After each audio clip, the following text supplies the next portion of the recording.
3 a.m. in the morning. I'm sitting That's into right field. Long run for Pilar. And Pilar all out into foul territory to make the play. Bogarts with a drive out to right field. Judge is back on it, and that one's gone. Against all odds. Here's a high fly ball driven deep to right. Verdugo back to the pen. Leaps up. He caught it. He caught the ball. He took it back. And I will keep on waiting for a better day. Ladies and gentlemen, welcome back to the Pesky Pole Podcast. My name is Robert, your host, as is every single episode. Welcome into episode 55. I don't have...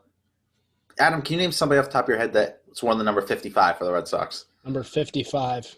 Couldn't tell you. Nah, whatever. I'll look it up later. But welcome in. Joining me for the third or fourth time now is one of my good buddies, host of the Fumblerooski podcast, Adam Wright. Adam, what's going on with you, man? Nothing much. Just chilling out. Did some work. Talked some foosball the other day. It's been good. The last time people saw you in that setup for our YouTube people, you had COVID, but tell the people that you are officially COVID-free. I am COVID-free, as Robert just stated. So, yeah, I can attest to that. Mostly. Mostly. I'm good. Yeah, I'm good so far. Do you still get, like, sick-ish every now and then? I got a little bit of a cough. I mean, having symptoms after having the virus is normal. Like a slight cough. I have like runny nose every now and then, some congestion.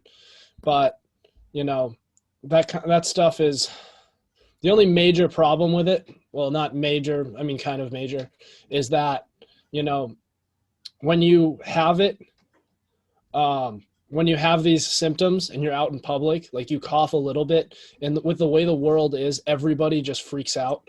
Yep. And you have the entire world staring at you. So I'm just sitting here like holding in a cough for dear life. Mm-hmm. And when it comes out. When it snows, it really comes down. And people are sitting around there like, this kid has COVID. Yeah, it's bad. I bet. But I looked it up, episode 55. We can either name it the Christian Vasquez episode because he wore 55 in 2014, or the Ryan Kalish episode. And you remember Ryan Kalish? I can't say I do. I believe, let me look this up to make sure I'm right, but I believe he was a catcher for us. What year was this? Was he a backup or was he? No, he was an outfielder in like in like the 2011, 2012 range? 2010. 2010, he batted 252 for us. And then 2012, he batted 229. So it wasn't bad. What is this guy's career? Oh, my God. He played in 2010, 2012, 2014, 2016, and then retired. Didn't play in 2011. Okay, you know what? This is the Ryan Kalish episode. I control the rules here.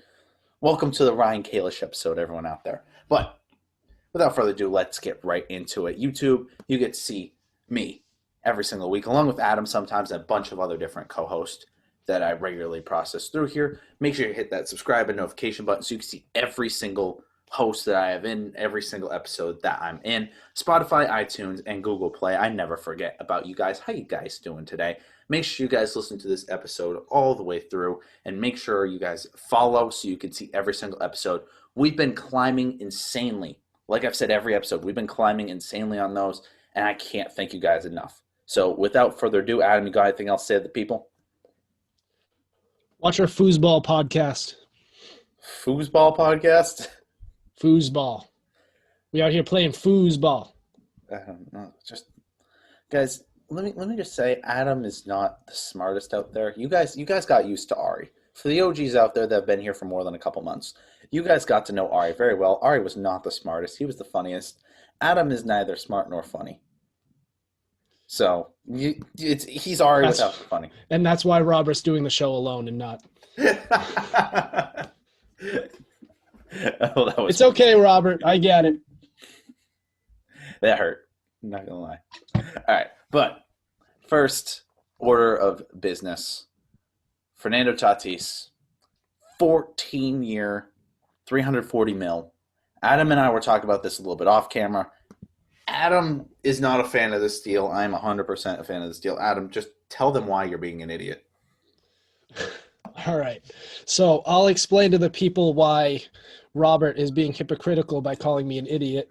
All right. So have you, a lot of you out there have always had that one friend, or you might be that one person who is the friend, who may have met a girl and they're dating them at first. They're cool. They're attractive. It's fun. Why are we using this analogy? And all of a sudden they blurt out, "I love you." Oh, why are we using that analogy? I know where you're going with this, but it still makes no sense. 2 weeks into the relationship. Things are going great so far, but you have no idea yet how this person is. It's kind of the same way with this guy, Fernando Tatis. He's had a great start to the career. The team player and the franchise, they're still dating, but they are not the reality is he's only played 143 games. Wait, less than a season. If I can help you real quick, I'm not trying to argue against you yet, but if I can help you with, this isn't the dating I love you thing. This is the dating for a month, let's get married thing. Let's basically, it's like, I want to spend Tatis, I want you to be a Padre for the rest of your career. I love you. Let's get married. Let's have children. All right. He hasn't even been. This guy hasn't even been in the major leagues for more than a full season. They're already committing to him for 14 years, $340 million. That is, to me, now he's had a great start to the year, but it's outrageous to commit to this guy so early on in his career before he's really even fully established himself into the major leagues. We know he's had a great start to his career, but there's a lot of players out there who can look good over a small sample size.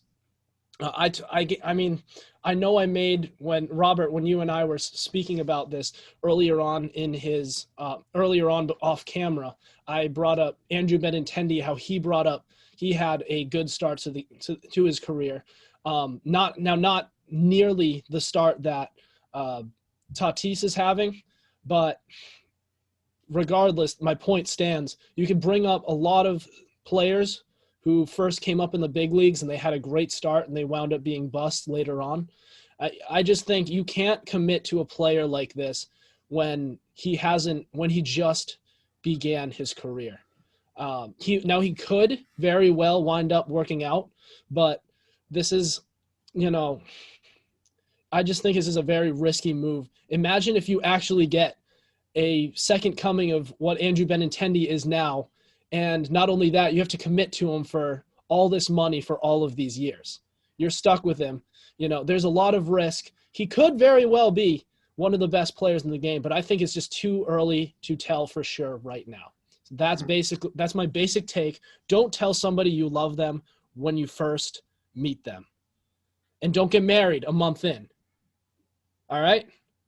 There you go. Okay. So let me just ask you this, all right?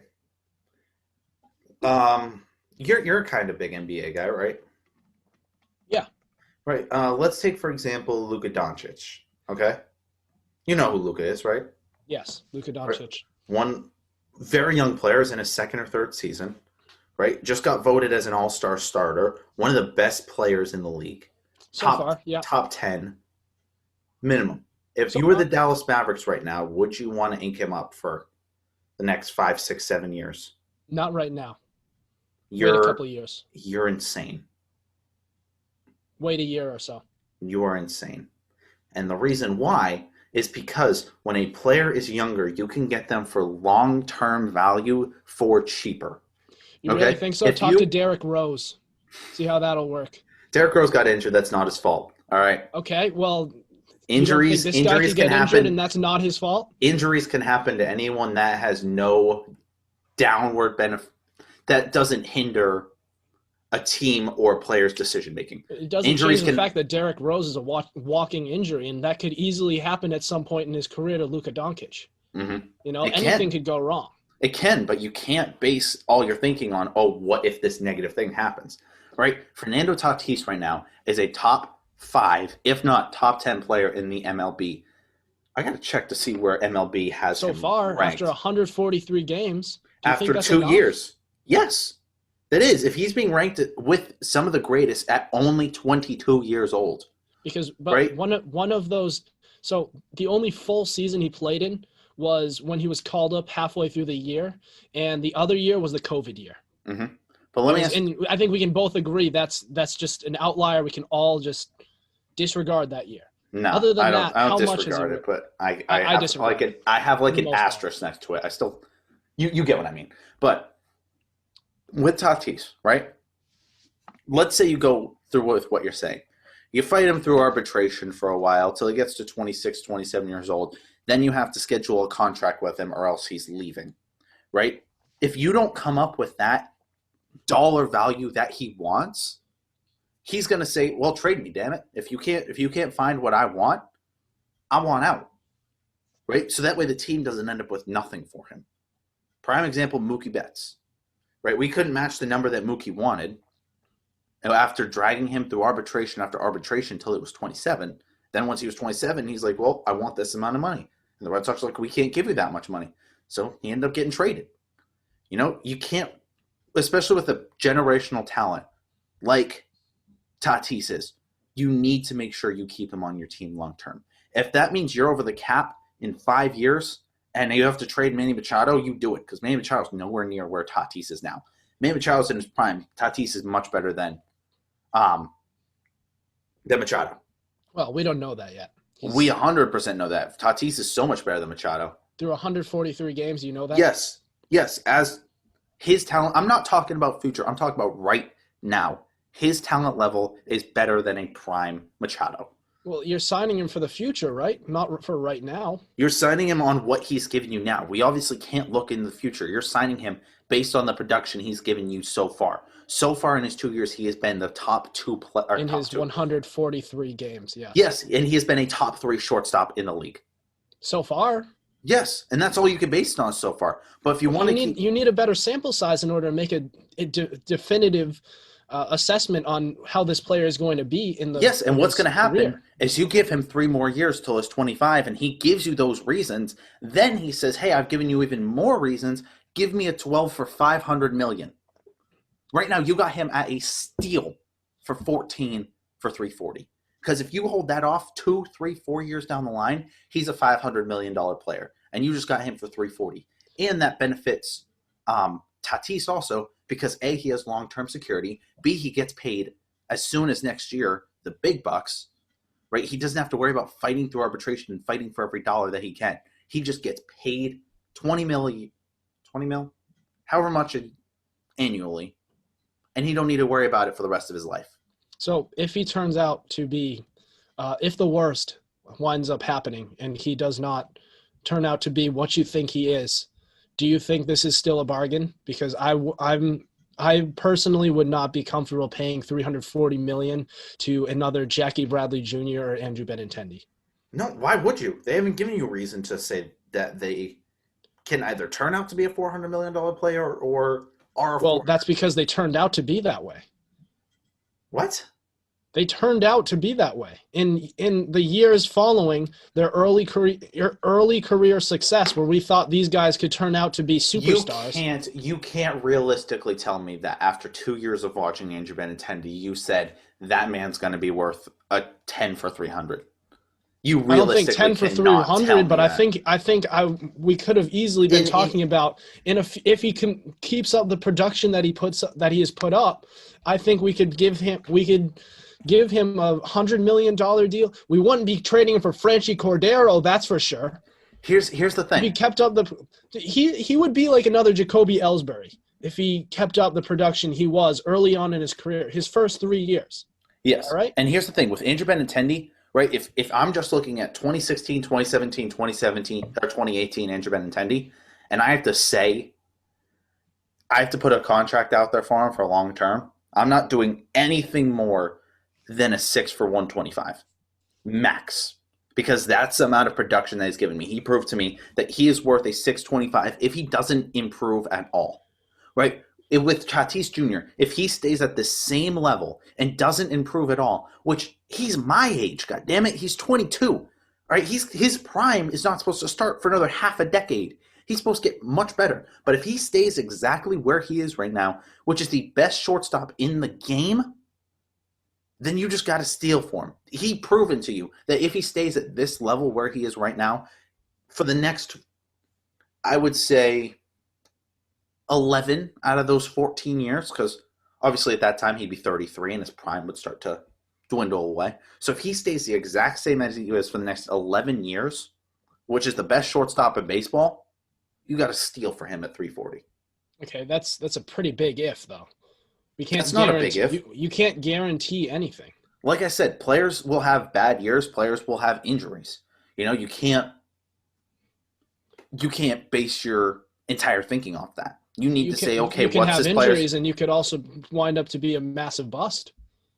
I mean, that's true too. But the majority of players will end up going and filling their potential. You agree. got some players out here like, I don't know, random example, Martin Perez. Martin Perez never had the potential to be something great. He was just potential to be a role player.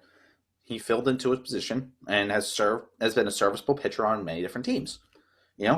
Bartolo Colon was never expected to be an all-star caliber. He exceeded his expectations, went to multiple different teams, played for 10, 11 different teams. I don't know, and just served as a serviceable pitcher.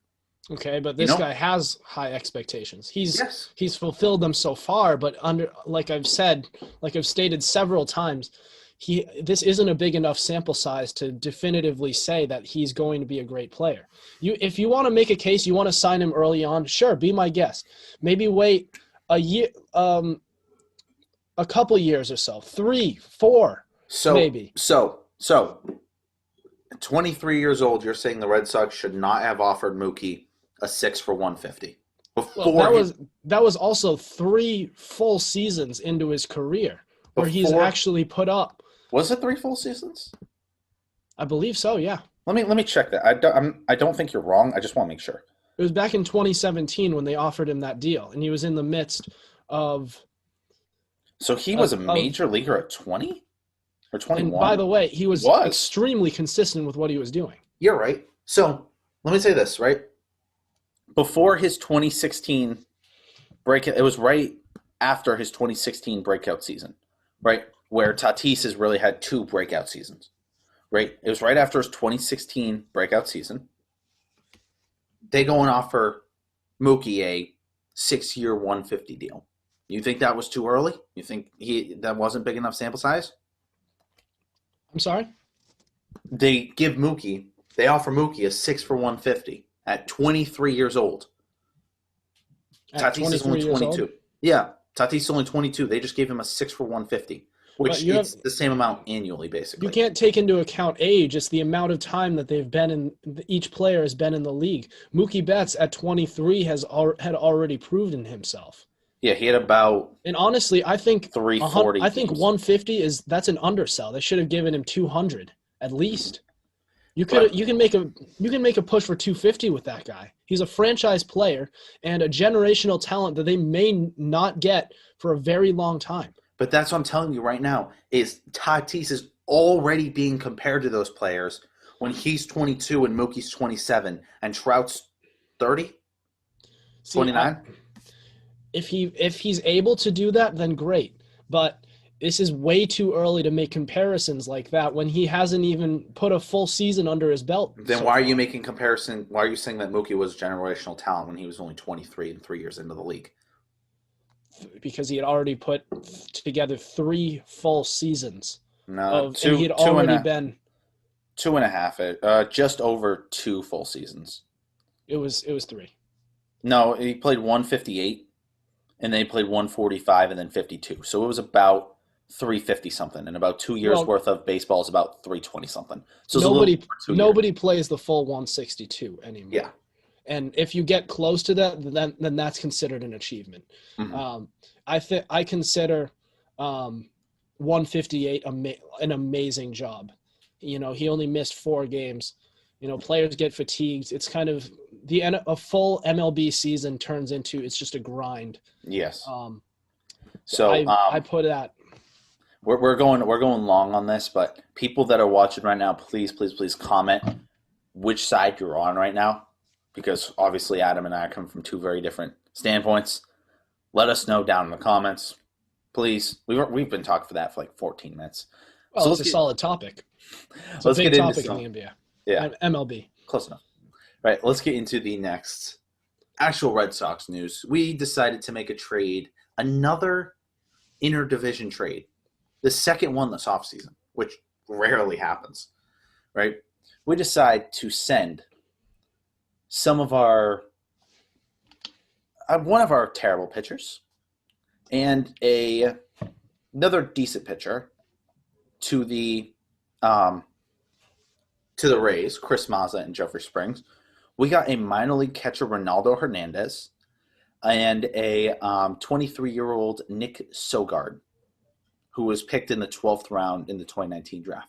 So we took one pitcher that sucked for us and one pitcher that maybe could have done something and trade them for a catcher who has great potential and a 23-year-old kid.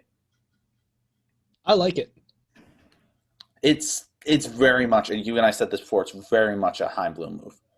It's a very Heim Bloom move. I know you and I furiously disagree on the Andrew Benintendi trade, on who thinks that was a good trade or not. But I think we can both stand in terrible trade. Great trade. I think we can both stand in we can both stand in agreement that this was a good trade. They took almost what was almost nothing and turned it into something into some solid prospects that we could look at. I mean, look at the main piece of this trade was Ronaldo Hernandez, right? In the minors so far, in 5 seasons in the minors, started at 17 years old. The minors, by the way, with the Rays organization, right? In the minors, he's batted .293, .457 slugging. It's been great, right? And if we go down the fielding stats for the minors, he has a .988 fielding percentage. And his batting average, I believe, has been solid throughout the minor leagues too, as well. Right? Yeah, .293. Correct. .293 career through the whole minor leagues. Correct. Yes. So that's a very solid pickup. What about Nick Sogard?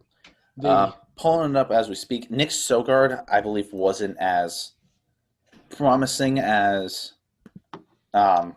I looked up his stats very briefly after receiving news that they made the trade, but I did notice both of them were very solid coming up through the minor leagues. Yep. So Nick Sogard is a shortstop, second baseman, and third baseman, right? He's 6'1" and only 23 years old. He hasn't played in the minors yet because he would have started in 2020, and obviously we didn't have any minors. But so we basically just got a kid out of college, right? Actually, he did play one. He played 1 season in the minors. My apologies. So in his 1 season in the minors, he batted .290 with a slugging percentage of .313, with an on-base percentage of .405. So again, two solid minor league prospects here. But that was almost I should nothing. say that was in low A ball. That wasn't in anything spectacular. That was in low A ball. Had a fielding percentage. Let me see. In the minors, he had a fielding percentage of .971. Still pretty good prospect. At the very least, he could be if he comes up, at the very least, he could be a utility player, a type of Brock Holt almost. And best case scenario, he could wind up. I'm not sure if you remember when Mookie Betts was coming up through the minor league systems. Nobody thought he was going to be anything as great as he was, and he turned out his ascent into the major leagues was meteoric, and he wound up tearing up the MLB when he first got in, and he still is to this day. So he, getting these young guys who look promising, it's always a plus. Investment. It's always a plus, and some of them don't work out, obviously. Franchi Like- Cordero. Dude's got insane power and insane speed. He's Andrew Benintendi with strengths. I'm Andrew telling you, Benintendi's at least proven himself at he's some point. Andrew in the big Benintendi leagues. with strength. He is All right. not Andrew Benintendi. He is better than Andrew Benintendi. You're judging Benintendi's 14 games I'm judging- in 2000. The COVID, I'm judging Benintendi on the 2020, last the 2 COVID years. year. I'm judging Benintendi on the last 2 years, and I'm judging Franchi Cordero on the last 2 years. All right. Yeah. That's not what we're talking about. Advantage still Benintendi. False. I'd just take another prospect like we just did with these other two guys. That would We be did. nice. We got 4 of them. God damn it. Players to be named. 3 of them players to be named later. We got one pitcher, Josh Winkowski, I think his last name. Players to be named never wind up adding up to anything. Almost never. There's a guy named David Ortiz that would like to That's a disagree with give me you a right break. there. It's a guy named David Ortiz. Just in case you forgot about that. Okay. David Ortiz was already in the big leagues when the Red Sox picked him up. Yes, and he was a player to be named later. Your point. Okay. He was at least in the big leagues. Players to be named later never And he was young. He still had his whole career ahead of him. Yes. What This do you think guy's these players? 26. Which one? Franchi Cordero. He's 26. We already know what he is We were just talking about players to be named later. Now you're back to Cordero. because he's not good. He's worse.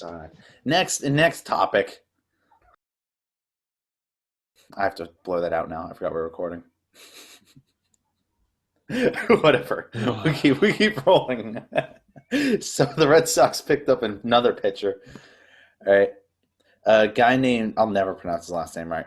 John Schreiber. I think that's pronounced. It's Schreiber. Could be a good setup, man. You know, honestly, like I said, we have a lot of good pitchers in there now. So I don't know exactly what his role would be. But I mean, the more pitchers we get in, the less time Ryan Brazier has to pitch. So you know, it's a win-win. But here's a Ryan problem. Brazier does not pitch, the Red Sox fan base and their organization wins. We smile inside. All right, here's the problem with John. John has pitched 2 years in the MLB so far. 28 games. Have you looked at his stats? I have briefly looked at them. He has a 6.3 ERA in 28 games. In 28 games. So he hasn't panned out exactly yet. And it's not like he's young either. He's 26. 26. You know, so realistically, what I could see for him, the reason we have him is because he got waived by the Tigers. So still, so- it's early on, you know. Yeah, you know, he's still got a little bit of time, but I'm not exactly expecting the world from him. But the thing is, right, we got another pitcher that we've had for a couple months now that Cora is expecting a lot of big things from. All right. And Cora just came out in his press conference either yesterday or today and started talking about one person that he's setting a lot of expectations for. And that's Garrett Whitlock. Garrett Whitlock. You remember Garrett Whitlock? Little bit.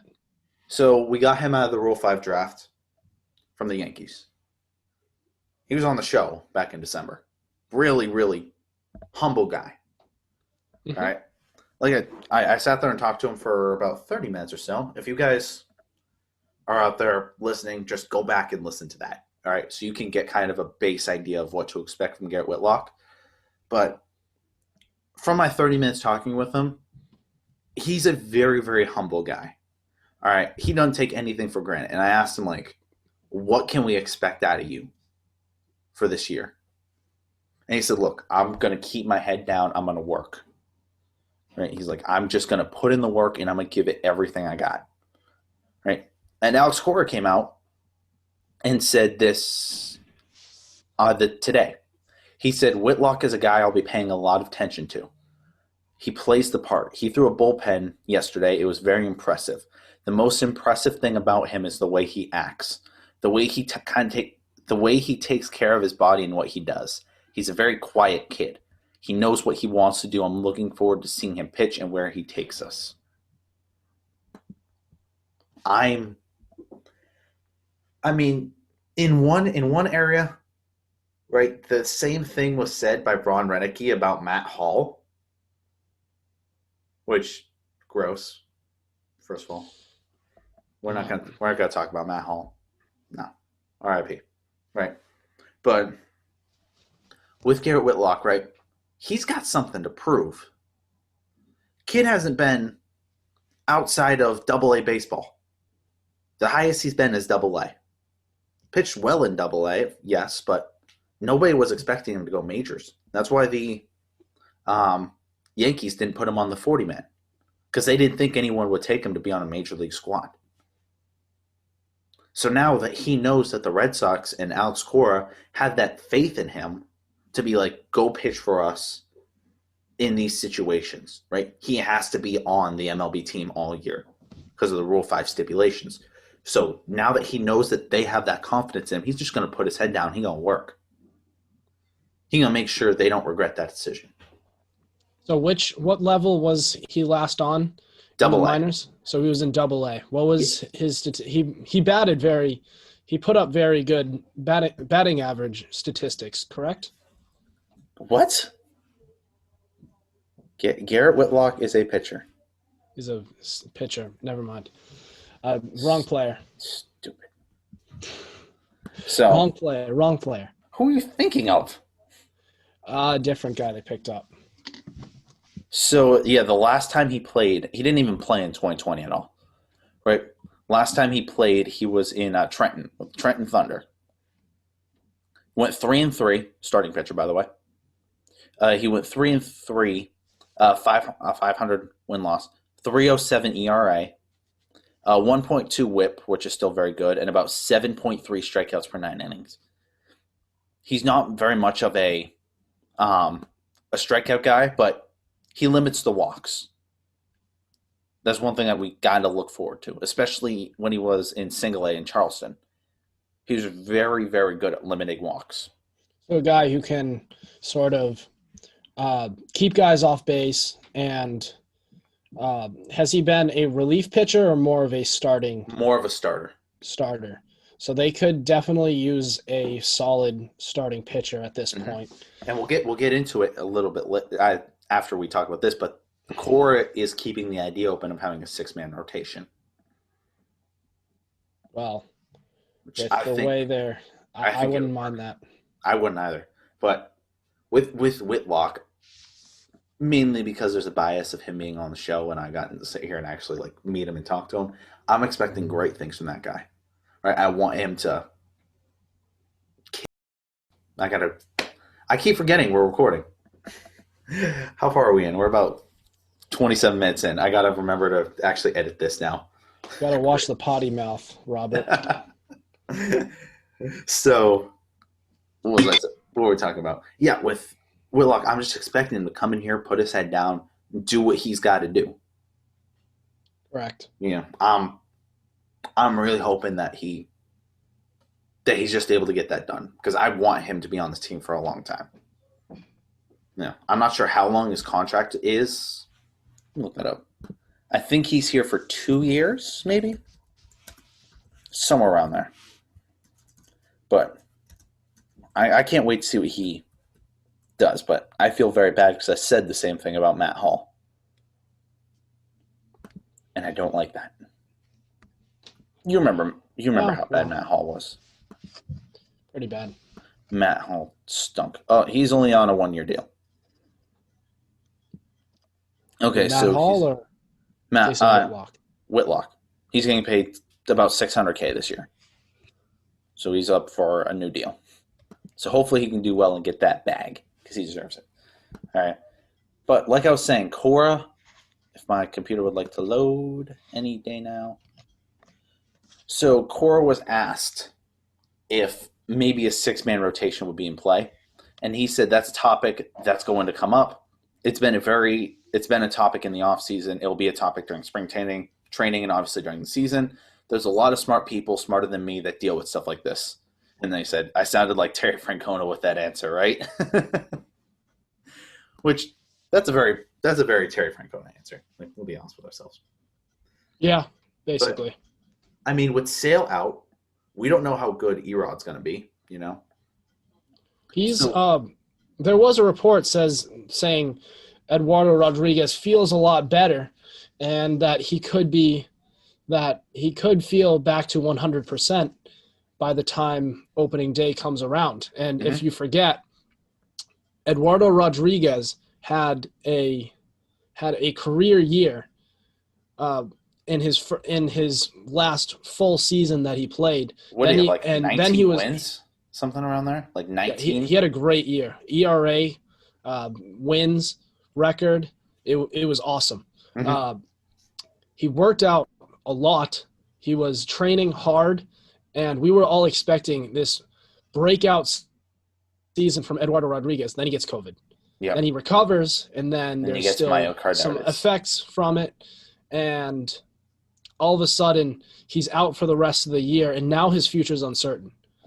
If this guy can come back and be what we think he could be, and finally take that step forward like we have wanted him to take for his entire career here in the major leagues, this team could be a lot more competitive than we believe it is. Here's the thing with it, though. He hasn't played organized baseball in over a year now. All right, so I'm not expecting him to suck. I'm just expecting him to be a little rusty. You know, I'm expecting him to come out of the gate a little slow, and I'm expecting the Red Sox to be very slow with him. That's why I'm expecting him to maybe be like the third or fourth starter throughout most of the season until he proves that he's at least close to back to where he was, and then give him that reign of let's make him the number one.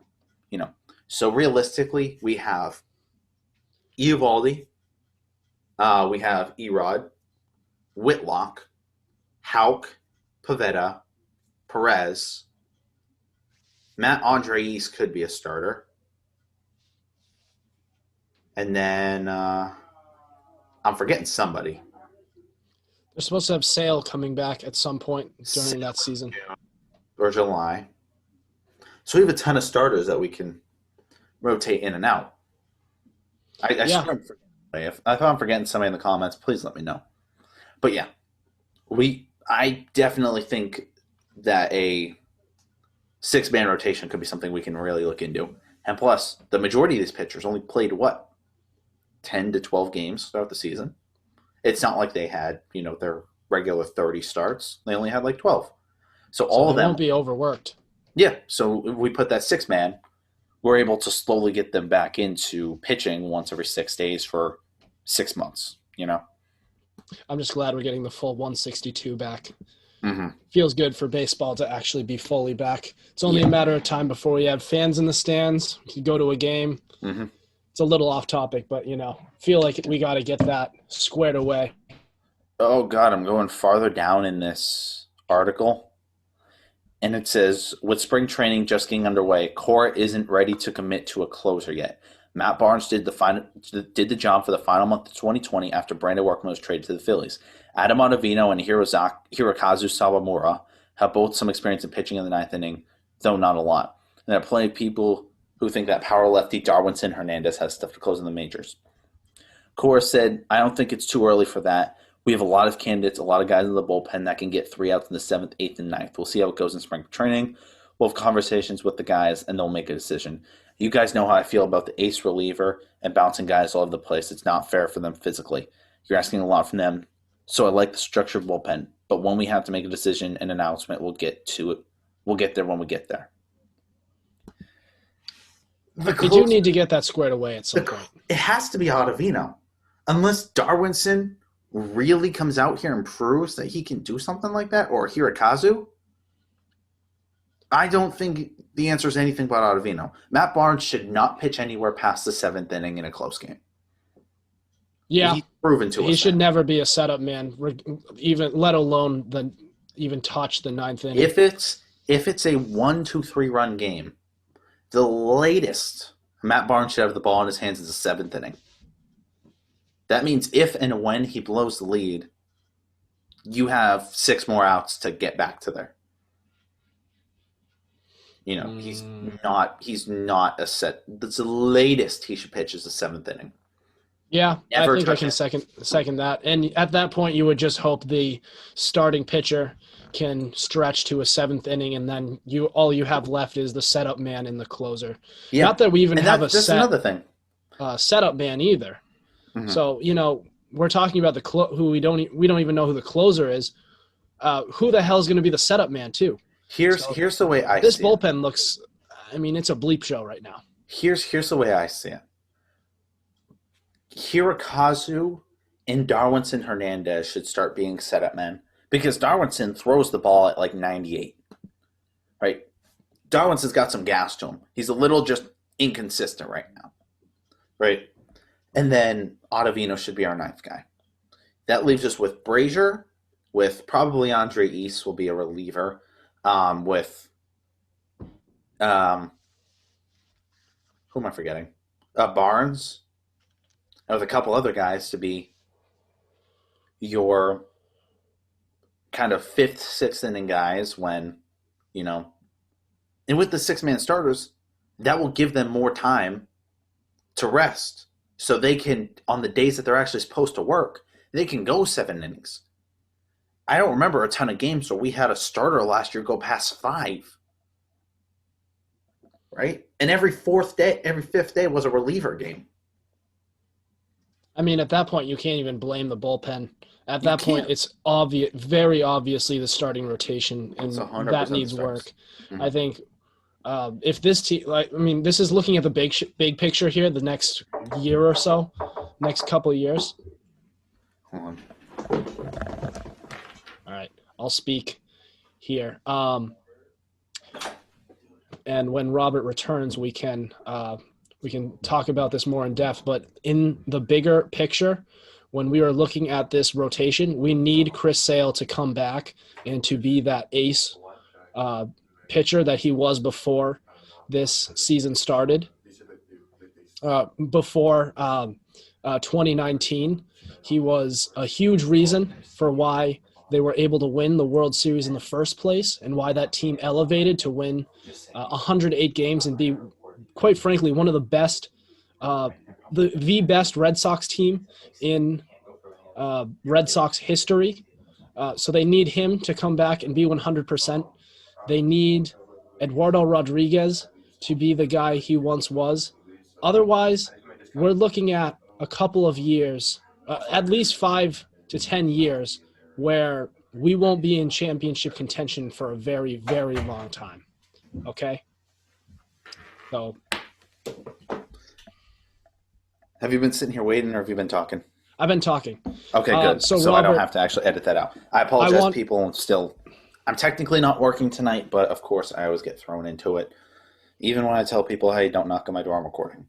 He's a CA, so. Life happens. RA for any other school. Yeah, all right.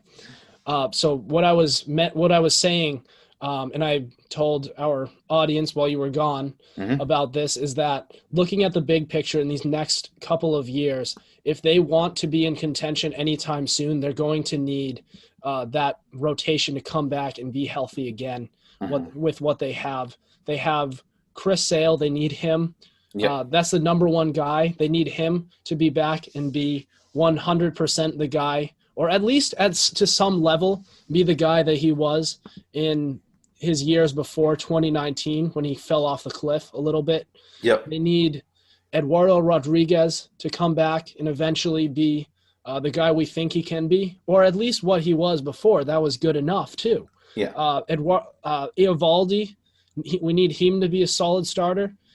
And if not, we could be looking to 5 to 10 years before we're actually in championship contention again. No. Maybe not 10, but it's going to be a while. Not even 5. You don't think 5? I'm sticking to this. We are going to be in the ALCS or World Series in 2024. 2024. Yes, that's what I'm saying. I don't think so. So many things need to go right for us to be a championship contender within the next 3 years. So many things need to go right. But I think with just development of some prospects that we have, landing on some nice contract, getting some better pitchers, we're going to be championship contenders by 2024. Those are the things I'm talking about that need to go right, though. But and if it doesn't, it's going to be even longer before they're in championship contention. That's what. No, because we can always just get other pitchers. You can't just get other pitchers. You can. It's pretty hard. Yeah, and plus we got more pitchers that are going through the draft, or not the draft, but going through the minor league farm system. MLB are the ones that are saying that's not even my prediction. That's just a prediction I strongly agree with. MLB is the one that's saying we're going to be world champions in 2024. Yeah, that doesn't mean they're right. That doesn't, obviously not, but that's a prediction that I'm backing 100%. I'm not backing. Because I mean that works with history too. Because, right, 2004 we win a championship. 2005, 2006 that was before my time. I believe they weren't great in 2005, 2006. 2005 they made the playoffs. 2006 they barely missed it. In 2007 they won the World Series. 2007 they won the World Series. Then 2008 and 9 they made the playoffs, right? Robert, you know very well this is very different from back then. This is different. This is what I'm telling you. Back 2013 to 2018 or 2007 to 2013. This team is very much different. Their minor league system is not nearly where it was in the early 2000s, and their roster, quite frankly, is, especially in their pitching staff, it's a mess. The pitching is so much worse, but you can't tell me that the 2020 season reminded you of, I believe it was 2015. Was it 2015 where they were terrible? I think it's worse. It was worse, but it was about the same. It's worse now than it was in 2015. 2020 was the worst season we've had since like 2012. Right, but at least they had, at least in 2012, and I'm not trying to justify the 2012 season. I'm not trying to say at least that was terrible. But at the same time, I am saying at least they had a farm system with promising players coming up. They had talent at the big league level. I think this team on the offensive side in their lineup, they have some players, but it's not nearly what they had in 2012. And they also had major league players who they could trade and get prospects for. I don't think they have any of that. This team doesn't really have many of the resources that they usually have, that they have in years past. And I'm going to give you another dark horse issue that has been happening over the years with the Boston Red Sox fan base, is the demand has not been quite the same. And that... What do you mean by that? I mean, when back before 2004, if the Red Sox were losing, the entire fan base was going nuts. Even throughout these past 2 decades, there was always sort of that drive, that need for the Red Sox to win championships or at least be competitive. And I can look back into the 2018 season where the Red Sox had the greatest season ever. And don't get me wrong, there was a lot. It was awesome, but there was not quite as much buzz as you would think there would be in the Boston area. This was the greatest Red Sox. This was very easily the greatest Red Sox team ever. And it was just it just felt like another championship they won. Yeah. And I think that could be a dark horse concern for years in the future, because then the front office, the whole organization doesn't have a fire lit under them to get back to championship contention. And this could be a problem and this is more of a long-term issue, but this could be a problem in years coming. Yeah. No, I can see that, but at the same time, there are only 2 organizations in the MLB that can demand at least second round of playoffs on a bad year and demand championship every year. And those 2 teams are the Dodgers and the Yankees, because they have the money to go after whoever they so please every single year. Like, when was the last time? The Red Sox have that too. The Red Sox really don't have that. We don't have as much money currently as the Yankees or Red Sox or the Dodgers. Well, that's because of poor contracts, bad trades. Yeah, exactly. So we don't have that leeway to be able to demand a championship right now. I'm talking about over their existence. The Red Sox they're a sports town. They are a big market team, and they should be with the resources they have. I firmly believe this is not a team that should ever be finishing anywhere near last place. Mm-hmm. Yeah, I'm glad we just didn't finish last in the AL East last year. We still were second to last, but we weren't last. It was still a terrible year, man. It was horrible. I hope it's better. Drink away the pain, Adam. I saw you drinking that Bud Light before we started the episode. That was a soda. Adam was having a little too much. I almost had a little bit of happy time before we started, before we hit the record button. Drinking age, but that doesn't mean I did it. So, Brett Gardner agreed to a 1-year deal with the Yankees. That was one of the bigger things that happened this week, and I think it's just right. That was a huge deal that was done by Tatis Jr. Johnny Damon just drink and drive. We'll get into that. I wouldn't say that's the biggest thing that's happened. I would say this has been a slow week. It's been a slow couple days. But Brett Gardner, I hate the Yankees as much as anybody, but very respectable player. He reminds me of he's kind of like their Brock Holt. Mm-hmm. It's kind of, sort of a utility player. Utility outfielder. Outfielder, yeah. He works his tail off. He's a very humble player. He's always that's a player who I have a lot of respect for. Now this is an unpopular opinion, but I have a lot of respect for a lot of Yankees, to be honest. Mm-hmm. I hate the Yankees as much as anybody, but I'm one of those people who respects them. I get that. And I'm kind of the same way. Like, there are some players on the Yankees that I just respect, but the team itself I won't respect. Yeah, you can't. We're Red Sox fans. It's not in our DNA, and we're taking that to us with our. We're taking that to our graves. Mm-hmm. Yeah. No. It's if you're a true Red Sox fan, everybody out there can agree with that. Yeah, you have to. You have to. It's law to be a Red Sox fan, to be a true Red Sox fan. But finally, Johnny Damon got himself in a bit of trouble yesterday. A little bit. Just a little bit. Oh, God, his mugshot is terrible. Yep, I've seen it. So it says, authorities said the 47-year-old Damon slurred his words, seemed unsteady on his feet, and had a blood alcohol level more than 3 times the legal limit for driving. Damon was booked in Orange County Jail early Friday after the incident in Windermere, Florida, a wealthy suburb of Orlando, popular with professional athletes. He's charged with resisting an officer without violence, a first-degree misdemeanor. When asked about how much he had to drink, Damon said just a little bit. Turns out, Robert, how much was it? 3 times the legal limit. Just a little bit. Just a little bit. Like, I gotta find some. I can't remember. What are you trying to look up? There was one player I remember Section 10 talking about. It was a Tigers guy. Name some famous Tigers players from the 2010s. Prince Fielder. Who else? Prince Fielder, Miguel. Yeah, Miguel Cabrera. I think it was him. Victor Martinez. J.D. Martinez? No, it wasn't JD. I believe it was Miguel Cabrera. But who is their shortstop? Jose Iglesias. Iglesias.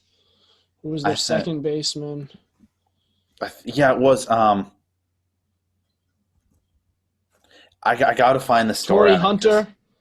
Who was that other guy who looked a lot like Torrey Hunter, who was also in that outfield? Hold on.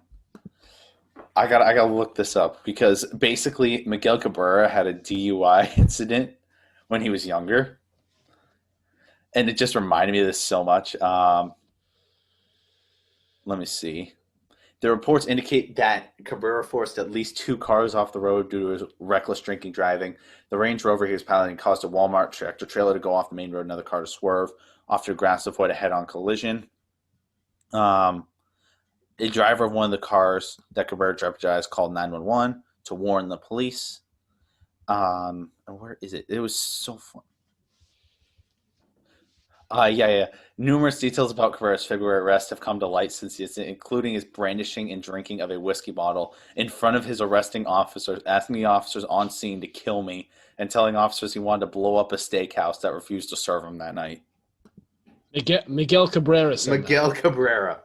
So basically, he goes to a bar, gets drunk, goes to a steakhouse. They refuse to serve him because he's, blacked out drunk. Yeah, he's sitting there saying how he wants to blow up the steakhouse and that he wants to.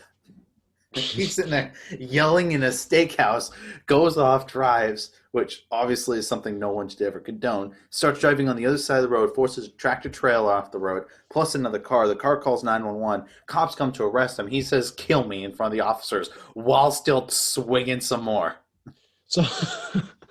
So I think it's safe to say this guy is not a happy drunk. He's not a happy one. Yeah, there's levels to this. There's people that are angry drunks. And then there's Miguel Cabrera. Yeah, yes. No, but then there's 50 feet of crap. Mm-hmm. And then there's Miguel Cabrera.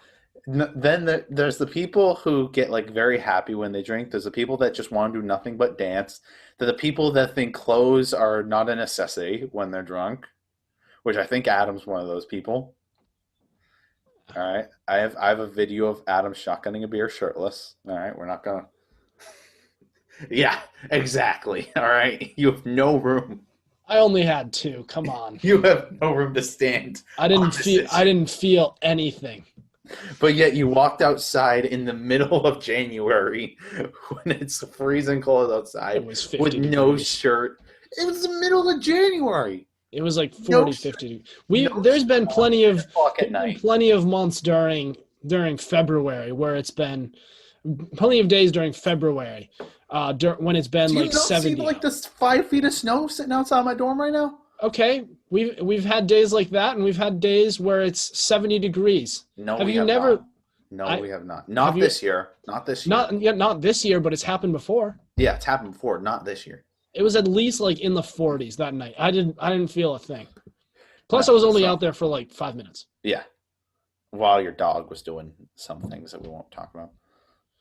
Oh, so apparently he was driving. Damon was driving while his wife was in the car.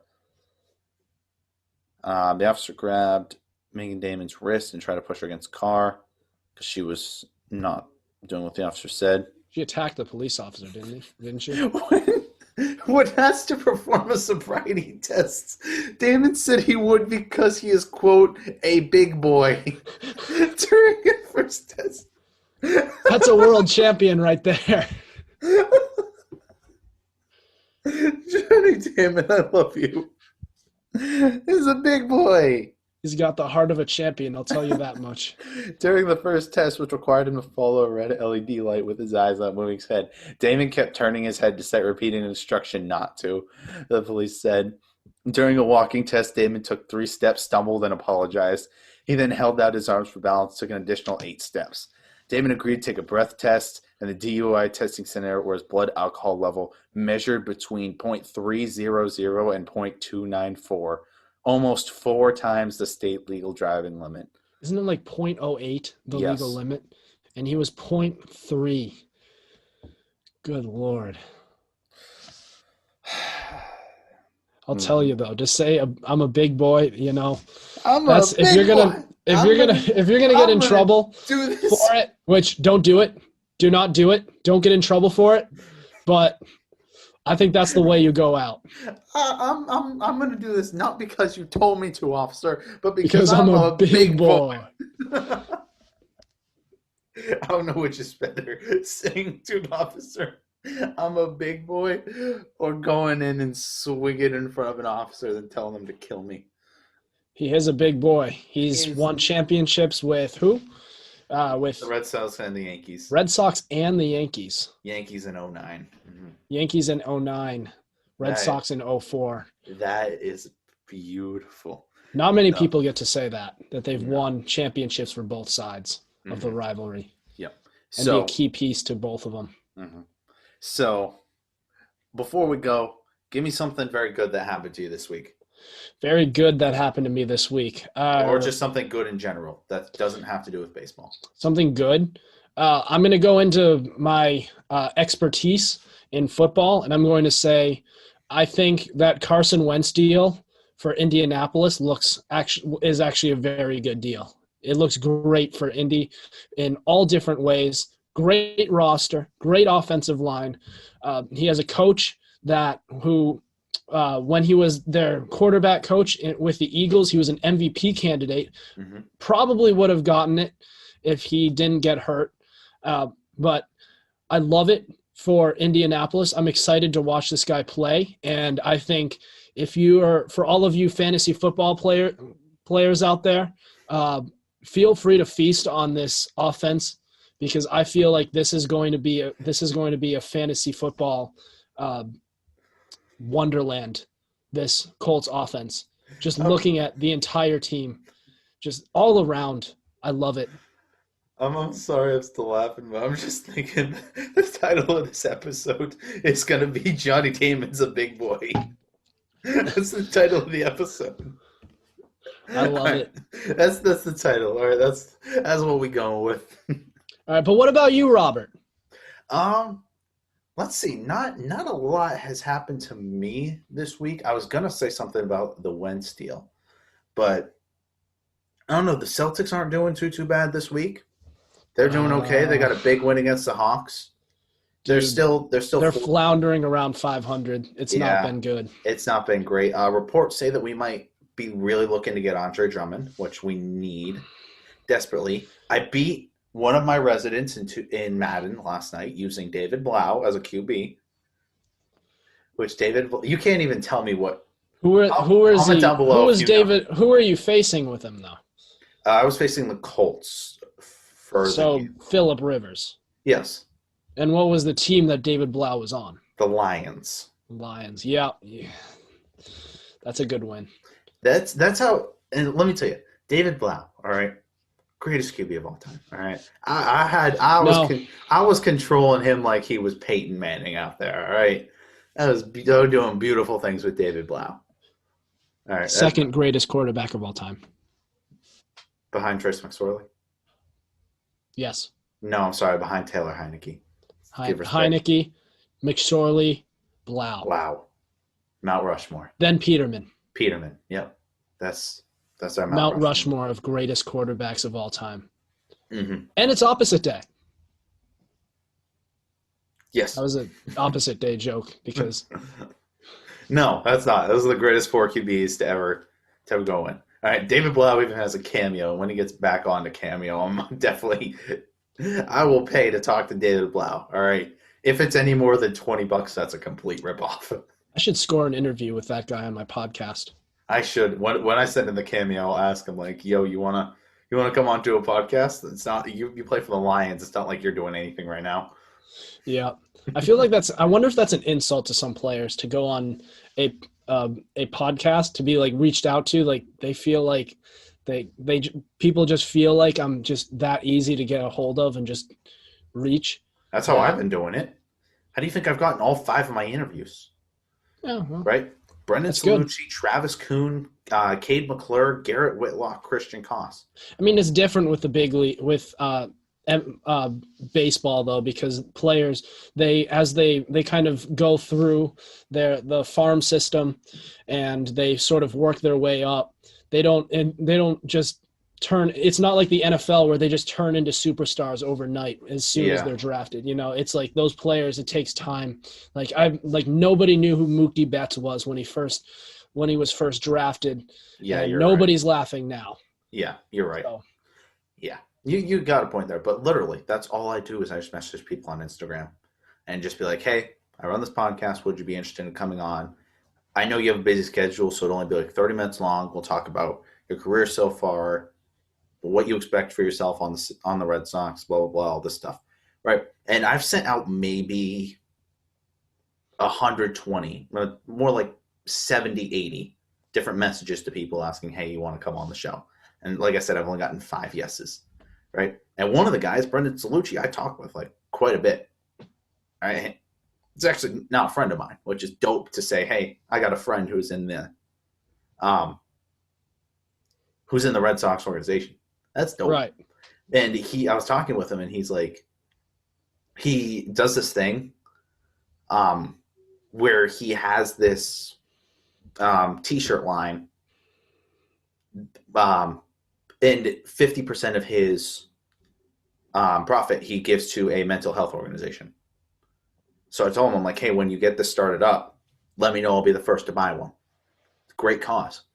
And he's like, nah, man, I'm just giving you one for free. And last week he messaged me. He's like, hey, T-shirts are out. What's your address? And so I should be getting one like any day now. I'll be wearing it during the shows. But with that being said, you got anything else to say to the people before we sign off for the night? Watch the Foosball podcast. Is that an actual thing? Have you ever seen The Waterboy? No. Go check it out.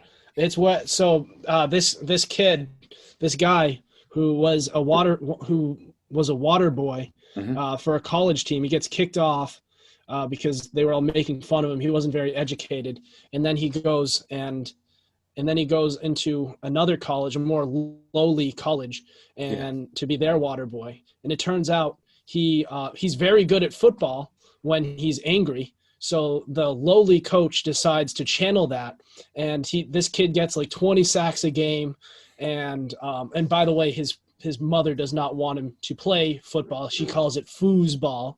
And see, but he was still doing it in secret, and he leads them to a national championship, and they beat the team that he was fired from.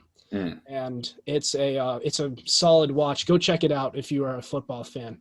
It's called The Waterboy. Starring Adam Sandler. Kid plays defensive end. Don't talk bad about his mama. You'll get that if you watch the movie. Yep. I just ended up watching The Longest Yard. That's a good one. A month or two back. I think they've been telling me to watch it for a while, but then it was just on TV, and I'm like, yeah, I'll watch it. It's a great movie. That was so. I think he broke his freaking neck. I think I made himself. That was a good movie. But with that being said, thank you guys so much for watching, as is every single week, especially for the people who will be watching the premiere with me on Sunday night. God bless you guys. Let's roll that outro music. I will see you guys in the next one.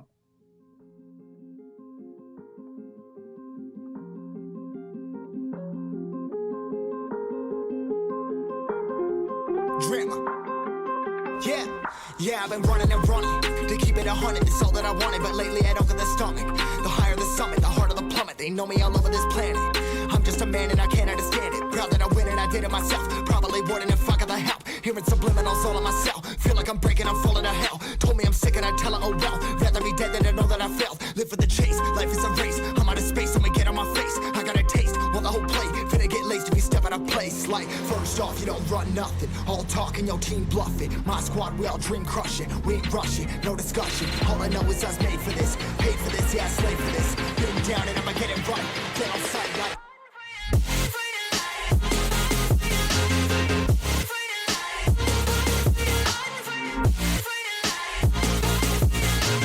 Been down and I'ma get it right. Get on sight like.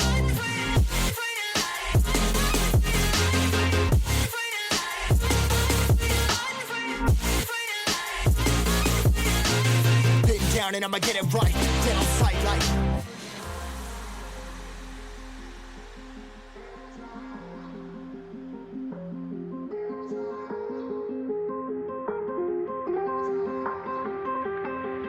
Never really know when you're gonna go. Why you gotta put another foot in front of yours? River them toes, carry them close. I was never one to care about my mentos. I was like froze, now I'm on floor. Give me that smoke, but I can't get high. We do the most, here to inspire. You don't wanna suppose, but I can't get tired. Run for your life every night. See in the dark, blind by the light. I got the spark, I got the pipes. All of my arts coming to life.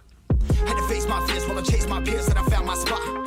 About time that I found myself. I've been out here walking that walk. Like, first off, you don't run nothing. All talk and your team bluff it. My squad, we all dream crush it. We ain't rushing, no discussion. All I know is I was made for this. Paid for this, yeah, slave for this. Been down and I'ma get it right. Dead on sight like.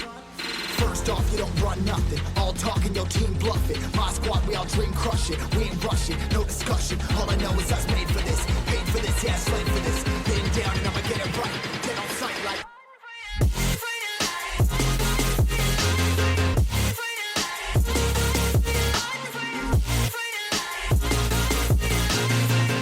down and I'ma get it right. Dead on sight like.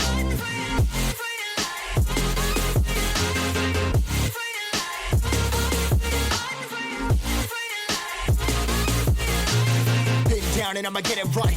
Dead on sight like.